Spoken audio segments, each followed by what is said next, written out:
Hello，早晨弟弟。係你叫咩名啊？我叫 Lestari Ramiati。你識唔識？你係咪主要講廣東話好啲啊？係啊。哦，OK，你可唔可以介紹下自己啊？識唔識介紹自己？我識。你問我。我問你啊，好啊，冇問題啊。你幾多歲？有冇小朋友啊？我係30歲，咁我有一個小朋友，男仔，係。14歲。係。OK，你香港做咗幾多年啊？我住12年。幾多個僱主同埋做咗啲咩？兩個僱主，第一次僱主係8年。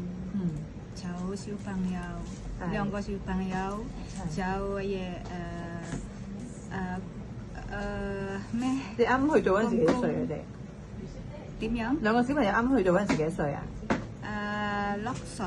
係。6歲同埋7歲。係。跟住咧？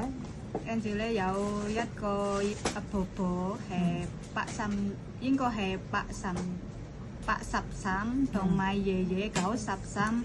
一個叔叔我唔知幾多歲啊，個叔叔咁弟弟先生，好啦，7個人，8個人到我。哦，咁你每日做啲咩啊？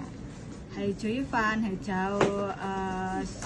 小朋友要送小朋友返學，要注意咩？返學咧要煮飯先要拎去係學校嗰度。哦，你每日都煮俾7個人食啊？係啊。哦，每日煮啲咩啊？係咁樣啦，係煲湯啦，係番茄，係香港住嗰啲咧，全部都係差唔多食住。咁犀利！蒸雞蒸魚識唔識啊？識。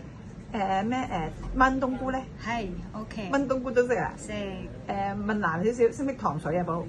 可以。綠豆沙、紅豆沙都識啊？係識。哇，咁犀利！係。唔係普通嗰啲喎，屋企都冇食糖水。OK，你而家照顧咩啊咁？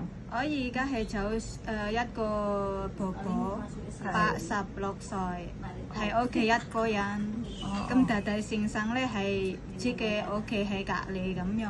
哦，佢哋日日過嚟食飯咯喎。係有一個禮拜3次2次有翻嚟食煮俾佢。哦，咁即係屋企即係叫3個或者叫1個婆婆啦，都得咁樣係啦。咁你使唔使同婆婆一齊去買餸啊？唔使，係我自己買餸。阿婆婆留低喺屋企，佢唔識行嘛。如果真係抵佢買餸，我會辛苦晒，因為要調力佢嘅，即係。佢唔坐輪椅咩？唔坐輪椅，佢唔想坐輪椅，但係行唔到。哦，但係都即係慢慢行，咁點行啊？係啊，要篤用嗰個篤同埋揸住我個手，咁樣2個行一齊咁樣。哦，扶住好慢喎。係啦，係啊，慢。哦，咁你煮咩俾婆婆食啊？係婆婆食嗰啲係蒸魚啦，係綠菜啦，係燜嘢咁樣，煲湯係咁啊。哦，燜咩啊？婆婆中意。婆婆最中意係燜牛仔骨。燜牛仔骨。係。OK， 好啊，唔該晒你。OK。拜拜。拜拜。